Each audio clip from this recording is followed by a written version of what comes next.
por primera vez en más de 100 años, desde 1900, y desde SECI. Ninguna agencia de calificación del mundo le da a Estados Unidos la nota máxima Moody's, Standard & Poor's, Fitch, las tres grandes, las más influyentes, las que deciden si un país es confiable o no. Las tres han bajado la calificación de la deuda de la mayor economía del planeta. Y esto no es un tecnicismo financiero que solo entienden los economistas en traje. Esto tiene un efecto directo en lo que pagas por un préstamo, en cómo se mueve tu moneda local, en cuanto valen las remesas que recibes o envías, y en el costo de la deuda que tu propio gobierno tiene que refinanciar este año. Hoy vamos a ver tres cosas. Primero, ¿qué exactamente pasó y por qué importa más de lo que los medios explicaron? Segundo, el mecanismo por el que esto golpea a América Latina, a España y a los latinos en Estados Unidos. Y tercero, ¿qué puedes hacer tú con lo que tienes hoy para proteger tu dinero en este nuevo escenario? Quédate hasta el final porque hay un dato sobre la deuda de Estados Unidos que me parece el más alarmante de todo y no es el que se publicó en los titulares. Una familia en nuestra región revisó sus ahorros este mes. El dinero estaba en la misma cuenta de siempre, en el mismo banco de siempre, pero algo había cambiado en el tipo de cambio, el rendimiento de su fondo, el costo de su hipoteca variable. No habían hecho nada diferente. El sistema, sí, Bridge. Eso es exactamente lo que ocurre cuando la deuda soberana del país más poderoso del mundo pierde su calificación máxima. El efecto llega sin que nadie te llame. Empecemos con los hechos. En mayo de 2025, Moody's se hizo algo que no había hecho en 108 años, rebajar la calificación crediticia de Estados Unidos. Fuente Moody's Ratings, mayo 2025, pasó de AAA, la nota perfecta, menos a AA1, un escalón hacia abajo. ¿Parece pequeño? En finanzas, ese escalón significa que Moody's ya no considera a Estados Unidos un deudor sin riesgo. Significa que los inversores que prestan dinero al gobierno de Washington pueden empezar a pedir más interés por ese préstamo. Más interés es igual a M más costo para el gobierno. Más costo para el gobierno o igual a M menos margen para todo lo demás. Y ahora, en mayo de 2026, esa rebaja ya tiene consecuencias medibles. Los números que necesitas saber. La deuda federal de Estados Unidos superó los $38.5 billones a inicios de 2026. Fuente en Guans and Treasury, enero 2026, son $114,000 por cada ciudadano estadounidense. Son más de $285,000 por cada hogar. Los pagos de intereses sobre esa deuda ya superan el $1 billón anuales, más de lo que gasta el país en defensa. Fuente, Committee for a Responsible Federal Budget, 2026. Solo en los primeros 9 meses del año fiscal,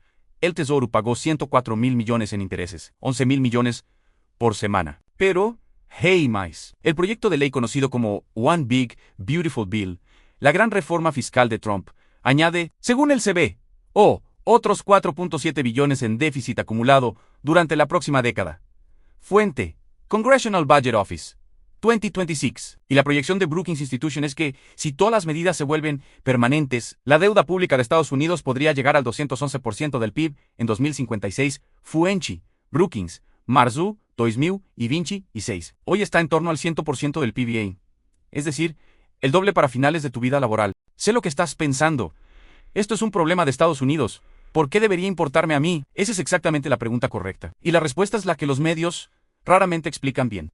Imagina por un momento que un vecino de tu edificio, el más rico, el que siempre pagó a tiempo, empieza a acumular deudas que nunca termina de pagar. Sus acreedores empiezan a cobrarle más. Él les cobra más a sus inquilinos para cubrirlo. Y de alguna forma, el precio del edificio entero sube para todos. Eso es exactamente lo que pasa con la economía global cuando Estados Unidos tiene un problema fiscal serio. El dólar es la moneda de reserva del mundo. Los bonos del Tesoro de Estados Unidos son el activo de referencia con el que se compara todo lo demás. Cuando ese activo empieza a costar más en términos de riesgo, toda la cadena se mueve. Aquí está el dato que no se explicó bien en los titulares en fuente en investmentgrad.com Q1 2026. Hoy, por primera vez en la historia moderna, 3 corporaciones estadounidenses, Microsoft, Johnson & Johnson y Apple, tienen una calificación crediticia más alta que el propio gobierno federal en Moody's. Piénsalo en 3. Empresas privadas son consideradas más confiables para pagar sus deudas que el estado más poderoso del mundo. ¿Por qué importa eso para ti? Porque la calificación soberana actúa como un techo para todo lo demás en el sistema financiero internacional. La cadena de transmisión es así. La deuda de EEUU se vuelve marginalmente más riesgosa y los bonos del tesoro suben de rendimiento. Eso significa que los inversores globales exigen más interés para prestar a cualquier país emergente, porque el punto de comparación ya es más caro. Y eso se traduce en, los gobiernos de América Latina tienen que ofrecer tasas más altas para atraer capital. Tasas más altas es igual a hacer rédito más caro para empresas. Crédito más caro para empresa es igual a menos empleo, menos inversión, menos crecimiento. Si llegaste hasta aquí, ¿Ya entiendes algo que la mayoría de las personas que leyeron el titular de la rebaja nunca llegaron a procesar los efectos concretos por región o América Latina? Las monedas de la región ya estaban bajo presión. El peso colombiano fue la moneda emergente más devaluada en la primera quincena de mayo de 2026, perdiendo un 3.84% en apenas 15 días. Fuente La República, mayo 2026, el tipo de cambio del peso mexicano frente al dólar se movió entre 17.1 y 17.4 pesos por dólar en la semana del 14 al 19 de mayo. Fuente en Wise, datos de mercado, mayo 2026. Cuando la moneda local se debilita frente al dólar, todo lo que se importa sube de precio. Combustible, medicamentos, tecnología, alimentos que viajan en contenedores que pagan en dólares. Y hay algo más que nadie está calculando bien: los gobiernos de la región tienen deuda denominada en dólares. Cuando el dólar sube, o cuando los rendimientos del Tesoro americano suben, el costo de refinanciar esa deuda aumenta automáticamente. España y la zona euro. El Euribor cerró la segunda semana de mayo 2026 en el 2.815%. Fuente Emian Rankia, mayo 2026. Para una hipoteca variable de 200.000 euros a 30 años, eso puede significar 60 o 70 euros más al mes respecto al año anterior, más de 800 euros anuales. Fuente Ahorro, mayo 2026. El BCE sigue sin dar señales claras de nuevos recortes. Y si los bonos americanos suben, la presión para que los tipos europeos también suban, para seguir siendo competitivos en los mercados globales, se intensificó. Los latinos en Estados Unidos. Los rendimientos de los bonos del Tesoro a 30 años ya tocaron el 5% después de la rebaja de Moody's. Fuente Moody's y Time Magazine, mayo 2025. Eso se traduce directamente en hipotecas más caras para la comunidad, para las familias que mandan remesas, y son más de 150.000 millones de dólares anuales que fluyen de Estados Unidos a América Latina. Un dólar más fuerte ayuda a corto plazo. Pero si la economía americana se desacelera por el peso de la deuda, el empleo de los trabajadores que envían esas remesas se ve amenazado. Aquí quiero ser honesto sobre algo que muchos analistas evitan decir directamente. La rebaja de Moody's no fue una sorpresa técnica, fue una confirmación política de algo que los mercados ya sabían desde hace años. Standard & Poor's bajó a Estados Unidos en 2011 en Fitch, en 2023 en Moody's. En 2025 las tres agencias llegaron a la misma conclusión con 14 años de diferencia. ¿Por qué tardaron tanto? Porque hay un incentivo sistémico para no ser el primero en hacer sonar la alarma sobre el mayor emisor de deuda del mundo. Si te equivocas, pierdes credibilidad. Si tienes razón demasiado pronto, el mercado te penaliza igual. Mi opinión, que puede no ser popular, la verdadera señal de alarma no es la rebaja en sí, es lo que viene después. La One Big Beautiful Bill agrega casi 5 billones más en déficit durante la próxima década. Los pagos de intereses ya superan el billón anual. Y la proyección del NBR es que los intereses sobre la deuda pueden llegar al 6.3% del PIB para 2054, frente al 3.2% de hoy, superando con creces el pico histórico de 1991. Fuente NBER 2026. Eso no es una rebaja, es una deriva. Ahora bien, ¿qué puede pasar a partir de aquí? Hay tres escenarios posibles, y los tres tienen implicaciones concretas para lo que harás con tu dinero en los próximos 12 meses. La economía de EUU sigue creciendo a 2-2.3% en 2026, como proyecta Morgan Stanley. Fuente en The Street, Morgan Stanley, mayo 2026. El consumo se desacelera pero no colapsa. La Reserva Federal se mantiene sin recortar tasas hasta bien entrado 2027. En este escenario, el impacto en América Latina y España es moderado pero persistente. Monedas bajo presión, crédito más caro, inflación importada que no termina de bajar. No es una crisis, pero tampoco hay alivio. Para tu dinero, un entorno donde mantener liquidez en moneda dura tiene sentido, y donde endeudarse en dólares sin ingresos en dólares es un riesgo real. Si los rendimientos de los bonos del Tesoro suben por encima del 5.5%, lo que ya empieza a discutirse en algunos fondos, el mundo enfrenta un encarecimiento masivo del crédito. Países emergentes con alta deuda en dólares, como Argentina o Ecuador, entran en zona de peligro. Los spreads de deuda soberana latinoamericana se amplían. El FMI ya advirtió que si el conflicto en Irán se prolonga y la deuda global continúa su trayectoria, el crecimiento mundial podría caer al 2%, frente a la proyección base del 3.1%. Fuente FMI, Adam Tooze, mayo 2026. En este escenario, las economías de la región más dependientes de financiamiento externo y con menor margen fiscal son las más vulnerables. Este escenario es el que analizo con más cautela, porque requiere cambios estructurales que históricamente toman décadas. Pero merece mencionarse, honestamente, si varios actores globales,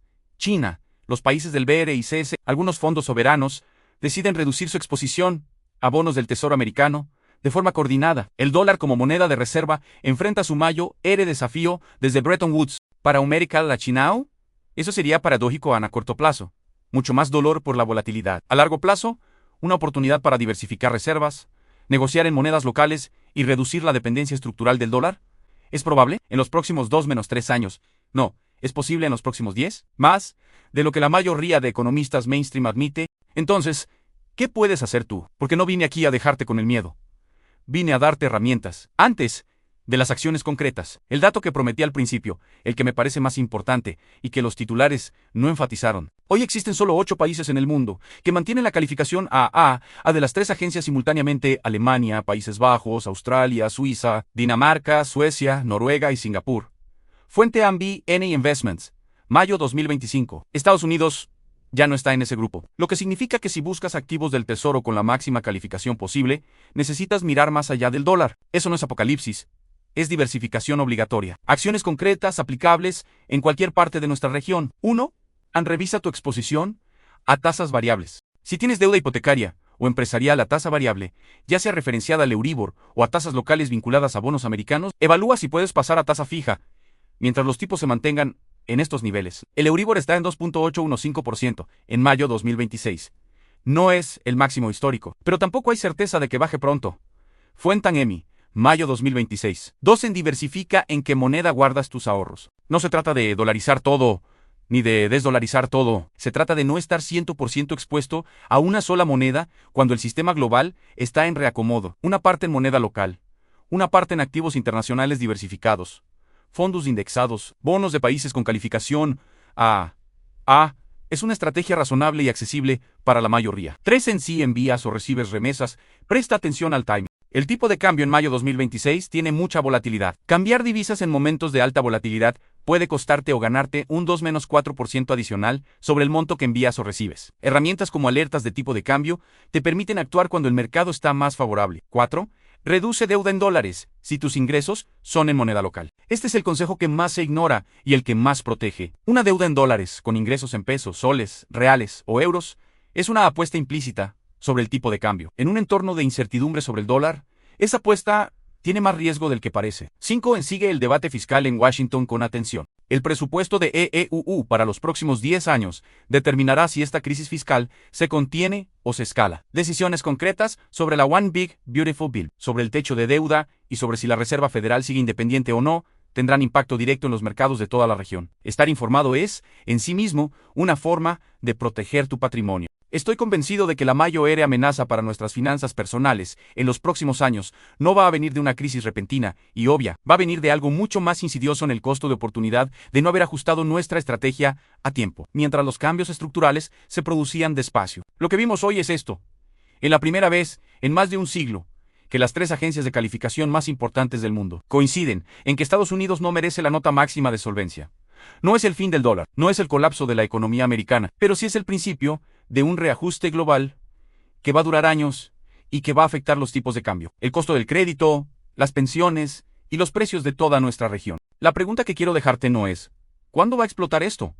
Esa pregunta tiene respuesta incierta. La pregunta útil es ¿qué puedo hacer esta semana, con lo que tengo hoy, para estar menos expuesto si el escenario negativo ocurre? Escríbeme en los comentarios ¿en qué parte de tu economía personal sientes más el impacto de estos cambios en los tipos de interés o en el tipo de cambio? ¿Es en la hipoteca, en los ahorros, en las remesas, en el negocio? Me interesa saber desde dónde estás mirando esto. Si este análisis te aportó algo que no encontraste en los medios, compártelo con alguien que lo necesite. Y si aún no estás suscrito, este es el tipo de contenido que hacemos cada semana. La próxima vez vamos a hablar de algo que está pasando justo ahora en los mercados de commodities.